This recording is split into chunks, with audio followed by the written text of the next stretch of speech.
मोक्षमार्गस्य नेतारम् हेतारम् कर्मभूभृताम् ज्ञातारम् विश्वतत्त्वानां वन्दे तद्गुणलब्धये वन्दे तद्गुणलब्धये। अनंत उपकारी आस्था के आयाम चरम तीर्थंकर श्रमण भगवान महावीर को वंदन। प्रभु की परंपरा में विचरण करने वाले परम आदरणीय समस्त चारित्र आत्माओं को वंदन। आत्मबंधुओं, सुशील माताओं एवं बहनों, श्री कर्नाटक जैन स्वाध्याय संघ बैंगलोर के तत्वावधान में आयोजित आगम गाथा विवेचन की इस कक्षा में मैं आप सभी का हार्दिक स्वागत एवं अभिनंदन करता हूं। हमारी कक्षा अपने 8 सत्र पूरे करके 9वें सत्र में गतिमान है और 9वें सत्र में हम क्षमा के स्वरूप की चर्चा करने जा रहे हैं। इससे पूर्व धर्म, विनय, आत्मा, कर्म, अप्रमत्त साधना, भाषा विवेक, श्रावक, प्रतिक्रमण, इन 8 विषयों की हमने चर्चा की है। क्षमा स्वरूप का आज दूसरा दिन है। कल हमने क्षमा के आदान प्रदान की चर्चा एक बहुत ही प्रचलित और बड़ी ही महत्वपूर्ण गाथा के माध्यम से हमने चर्चा की थी। खामेमि सव्व जीवे सव्वे जीवा खमन्तु मे मिट्टी में सव्व भूएषु वेरम मज्जम न केणई। बंधुओं, क्षमा एक ऐसा भाव है, इसको 10 यति धर्मों में पहला स्थान दिया गया है। 10 प्रकार की यति धर्म जिसकी चर्चा पहले भी हमने की, फिर कभी अवसर आने पर करेंगे। उसमें पहला ही धर्म जो है वो खंती अर्थात क्षमा को कहा गया है। जिसके जीवन में क्षमा गुण विकसित हो जाता है, उसका जीवन बहुत ही निर्मल, सहज और सात्विक बन जाता है। लेकिन क्षमा होनी चाहिए अंतर से। किस प्रकार से अंतर क्षमा का एक भाव और प्रभाव बनता है जीवन पर, उसकी चर्चा हम आज करने जा रहे हैं। आज हम जिस गाथा की चर्चा करने जा रहे हैं वो गाथा उत्तराध्ययन सूत्र के 18वें अध्ययन से। 18वें अध्ययन की यह 11वीं गाथा है। 18वां अध्ययन उत्तराध्ययन सूत्र का संयतीय या संजयीय, हिंदी में संयतीय, प्राकृत में संजयीय। संयति राजा का विशेष प्रसंग इस अध्ययन में होने के कारण नाम भी वैसा ही दिया गया है। कहीं कहीं इस राजा का नाम संयति दिया है, कहीं कहीं राजा का नाम संजय राजा भी दिया है। संजय और संयत यह दोनों शब्द एक ही है। प्राकृत में जो संयत है उसी का देसी भाषा में संजय भी अर्थ बनता है। तो आइए इसकी हम चर्चा करें। क्या प्रसंग था और किस प्रकार से उन्होंने अपने जीवन में क्षमा धर्म का अनुभव किया। तो पहले एक बार गाथा का उच्चारण।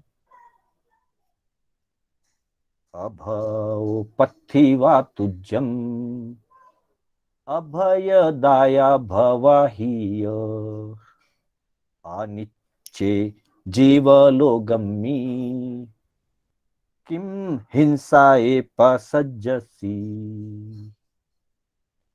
अभौ पथिवा तुज्यम अभयदाया भवाहीय अनिच्चे जीवलोगम्मि किम हिंसाए पसज्जसि। बंधुओं, यह प्रसंग गर्दभाली मुनि के समक्ष संयति राजा का। संयति राजा जैसे कि प्राय राजा क्षत्रिय हुआ करते हैं, और क्षत्रिय राजाओं के अंदर शिकार एक सामान्य व्यवहार की तरह होता है। शिकार पाप है, शिकार निर्दोष मूक प्राणियों का वध है, हिंसा है, शिकार कुव्यसन है। यह चिंतन धार्मिक दृष्टि से है। जो धर्म को समझते हैं और कर्म बंध से भयभीत रहते हैं, उनका यह चिंतन है कि शिकार पाप है, कुव्यसन है, निर्दोष मूक प्राणियों की निरर्थक हिंसा है, वध है, अत्याचार है उन पर। लेकिन जो राजा महाराजा हुआ करते हैं, क्षत्रिय, उनके लिए शिकार, उनकी दृष्टि में शिकार एक मनोरंजन है। उनकी दृष्टि में शिकार एक गौरव है। उनकी दृष्टि में शिकार अपने मान का प्रदर्शन है, अपने पराक्रम का प्रदर्शन है। और यही कारण है कि प्रायः करके ज्यादातर राजा, क्षत्रिय राजा, ज्यादातर उनके जीवन में शिकार वाली चीज प्राय हुआ करती थी। तो ऐसे यह संयति नाम के या संजय नाम के राजा, इनके जीवन में शिकार मनोरंजन के रूप में, पराक्रम के रूप में जुड़ा हुआ था। एक बार ये प्रसंग बना इस प्रकार का, वो शिकार के लिए जंगल में गए और वन के निर्दोष प्राणियों का शिकार करने लगे। ज्यादातर हिरणों का शिकार किया जाता है, किया जाता रहा दीर्घ काल से। हिरण और खरगोशों का शिकार किया जाता रहा। हिरणों का एक झुंड जा रहा था और संयति राजा उस झुंड के पीछे शिकार के लिए दौड़ने लगे। घोड़े पर बैठ करके उनका पीछा करने लगे और ताबड़तोड़ तीरों की वर्षा करने लगे। कितने ही तीर हिरणों के शरीर को बींधते हुए निकल गए। कुछ हिरण घायल हो गए, कुछ हिरण तड़फ तड़फ करके मर भी गए, और कुछ आगे भागते रहे। आगे आगे हिरण भागते रहे और पीछे पीछे राजा घोड़े पर बैठ करके तीर चलाता हुआ भागता रहा। वे हिरण जो बच गए थे,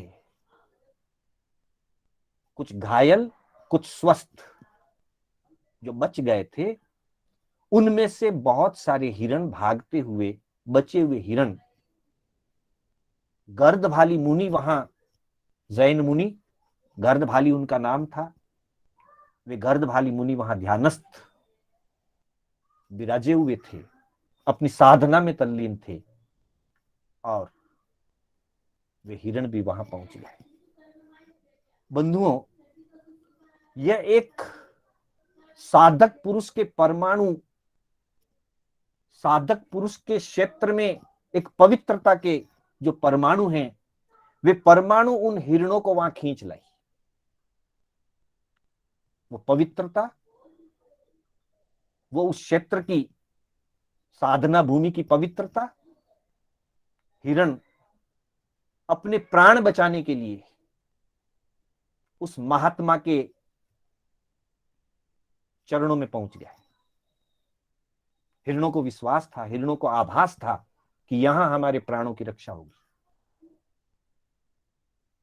क्योंकि वे हिरण यदा कदा उस क्षेत्र में घूमते रहते थे, और जब अवसर मिलता उस महापुरुष के दायरे के क्षेत्र में जाके बैठ जाते, वहां उनको शांति की अनुभूति होती थी। आज भी वो हिरण वहां पहुंच गए, सहज ही पहुंच गए। राजा को पता नहीं था, राजा भी पीछे भागता भागता उसी क्षेत्र में पहुंच गया। पर जैसे ही उसने देखा कि हिरणों की गति आगे रुक गई है और वे हिरण उस महात्मा के चरणों के आसपास उस क्षेत्र में बैठ गए हैं, अब हिरण डरे हुए नहीं है, अब हिरण भयभीत नहीं है, लेकिन अब राजा भयभीत हो गया। राजा को सहज ही ऐसा आभास हुआ कि लगता है ये हिरण, ये खरगोश, ये इस तापस मुनि के नेसराय के हैं। अब यह तापस मुनि, यह तपस्वी जब इन हिरणों को घायल रूप में देखेगा, और कई हिरण मर चुके हैं, मेरे तीरों के चोट के कारण मेरे तीरों से बिंद करके मर चुके हैं, जब ये पता चलेगा इस महामुनि को, तो पता नहीं ये महामुनि मुझे किस प्रकार की सजा देंगे, कैसा श्राप देंगे, कैसा अहित करेंगे मेरा। वो थर थर कांपने लगा। हालांकि मुनि ऐसा कुछ करते नहीं है, पर वो कांपने लगा। जो अपना पराक्रम दिखा रहा था, वो यहां अपने विचारों के मात्र भयभीत होकर के सोच मात्र से थर थर कांपने लगा। लेकिन वहां की पवित्रता कुछ ऐसी थी कि उसके भाव जगे। वो चाहता तो वहां से भाग करके जा सकता था। मुनि अभी ध्यानस्थ थे। मुनि ने अभी तक संयति राजा को देखा नहीं। वो चाहते तो भाग जाते, पर उनके मन में वहां के पवित्र परमाणुओं का प्रभाव ऐसा ही होता है। राजा के मन में आया, जो भी हो मैं समायाचना करूंगा, मैं माफी मांगूंगा, और इसके बावजूद महामुनि जो मुझे सजा देंगे वो मैं स्वीकार करूंगा, लेकिन भाग करके नहीं जाऊंगा। ये पवित्रता वहां उनके मन में भी जाग गई।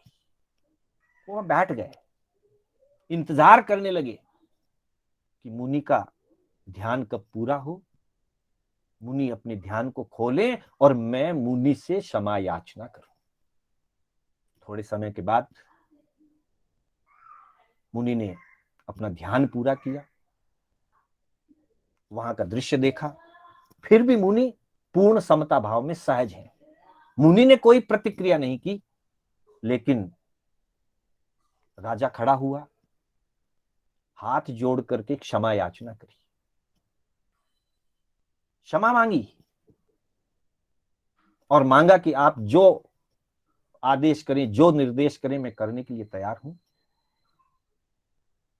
राजा समझ रहा था कुछ सजा देंगे, इसलिए उसने भयभीत होकर के थर थर कांपते हुए क्षमा याचना की। मुनि तो दया के भंडार हैं, करुणा के भंडार हैं। उस समय मुनि ने जो फरमाया, उस संयति राजा को जो कहा, वो ये गाथा कह रही है। अभवो पथिवा। सबसे पहला जो संबोधन मुनि का, अभवो, अभय है तुमको, अर्थात क्षमा कर दिया, अभय दान दे दिया, क्षमा कर दिया। अभवो पथिवा, विशेष इस शब्द को समझना, राजन नहीं कहा, नृप नहीं कहा, पथिवा। पथिवा शब्द का अर्थ है पार्थिव। पार्थिव शब्द का भावार्थ है राजा, लेकिन पार्थिव शब्द का अर्थ पृथ्वी से जुड़ा हुआ है। जो पृथ्वीपति होते हैं उन्हीं को राजा कहा जाता है। महिपाल, भूपाल, पार्थिव, ये सब पर्यायवाची शब्द है। पार्थिव शब्द में पृथ्वी शब्द जुड़ा हुआ है, और पार्थिव शब्द का दूसरा अर्थ होता है मृत शरीर। जब किसी की मृत्यु हो जाती है तो लाश को पार्थिव शरीर कहा जाता है, अर्थात मिट्टी। एक तरह से इस शब्द का प्रयोग करके उस प्रसंग पर मुनिराज ने राजा की आत्मा को जंजीर दिया, झकझोर डाला। एक तरफ तो अभय दान दे दिया, अभव पथिवा तुज्जम, हे पार्थिव तुम्हें अभय है, तुमको क्षमा है। थर थर कांपता हुआ राजा अभय हो गया, और जो अभय की अनुभूति हुई, भय से थर थर कांपने वाले व्यक्ति को अभय दान मिल जाए, क्षमा दान मिल जाए, जीवन दान मिल जाए, तब उसकी जो अनुभूति होती है उसको शब्दों में नहीं कहा जा सकता, वो अनुभव करने वाला ही जानता है। साथ ही उस अनुभूति के साथ पार्थिव शब्द ने झकझोर डाला कि मैं किसका राजा हूं, किसका मालिक हूं, मट्टी का। पृथ्वी क्या है? मिट्टी है, और जीवन का अंत मिट्टी में मिल जाना है।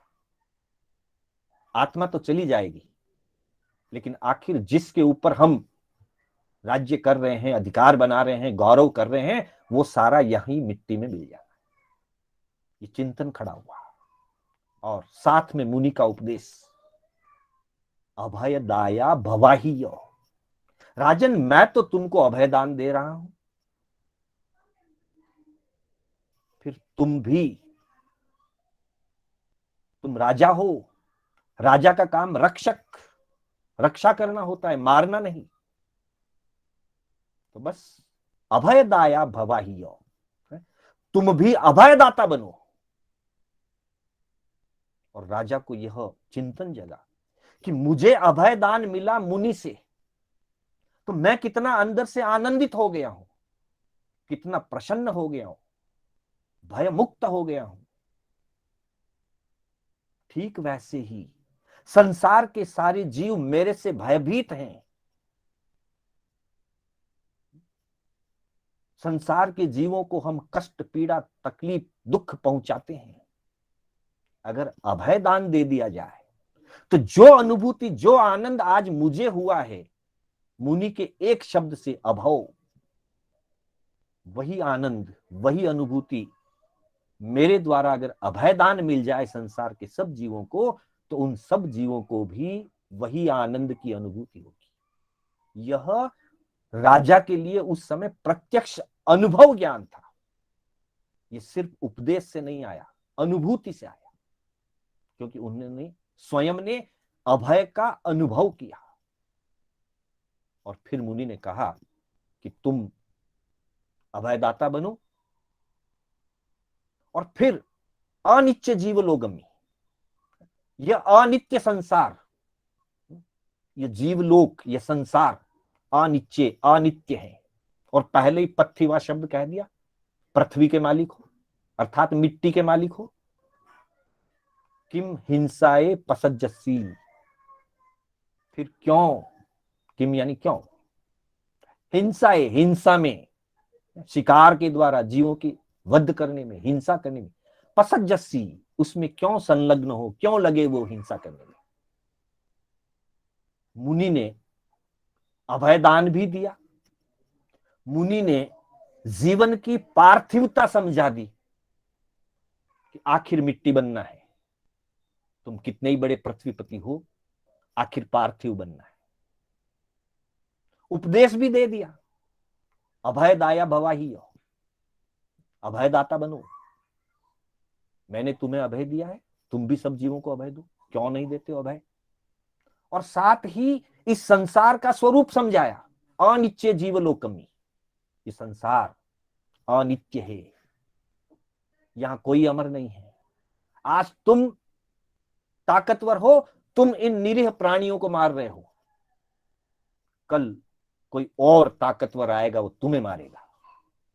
अनित्य जीवलोकमी, इस संसार में सबका जीवन अनित्य है, आत्मा अमर है, लेकिन भव भव का जो जीवन है वो अनित्य है, नित्य नहीं है, शाश्वत नहीं है, जीवन क्षणभंगुर है। ऐसे क्षणभंगुर, ऐसे अनित्य जीवलोक के लिए किम हिंसाए पसजसी, क्यों हिंसा कर रहे हो, क्यों हिंसा में लगे हुए हो। इस उपदेश का और मुख्य रूप से अभय रूप में जो क्षमादान किया गया, उस क्षमा की अनुभूति का ऐसा प्रभाव बना, ऐसा उसका मानस बदला, भावे माने भी रही। अंतगढ़ सूत्र में बार बार आता है कि प्रभु के उपदेश सुनकर के जीव भावित हो जाता है, प्रभावित हो जाता है। संयति राजा भी भावित हो गए, प्रभावित हो गए, और मुनि के द्वारा दिए उपदेश को सफल बना दिया। इस प्रसंग से विरक्ति हो गई, इस प्रसंग से प्रभावित होकर के संयति राजा ने संयम ले लिया। संयम लेने के बाद अनेक वर्षों तक उन्होंने दीर्घ तपस्याएं की,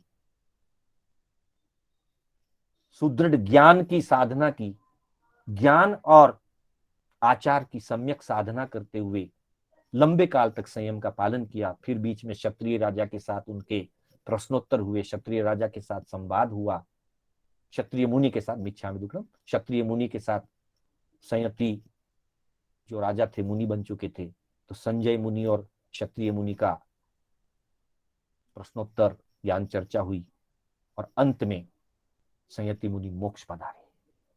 यह है क्षमा का प्रभाव, यह है अभयदान का प्रभाव। एक अभव शब्द ने संयति राजा का जीवन बदल दिया, जीवन की दिशा और दशा बदल दी, और ऐसी दशा बदली कि चार गति रूप संसार की दशा से उनको चतुर्गति से मुक्ति रूप मोक्ष दशा तक पहुंचा दिया। तो ऐसी क्षमा को हम अपने जीवन में धारण करें, भावित बने, प्रभावित बने, और अपनी आत्मा का कल्याण करें। इन्हीं शब्दों के साथ मैं अपनी कक्षा को विराम देना चाहूंगा। समय हो चुका है, और मेरे बोलने में कोई स्खलना हुई हो अथवा जिनाज्ञा विपरीत कथन हुआ हो, तो उसके लिए आत्मसाक्ष्य से, पंच परमेष्टि की साक्ष्य से मिच्छामि दुक्कडम।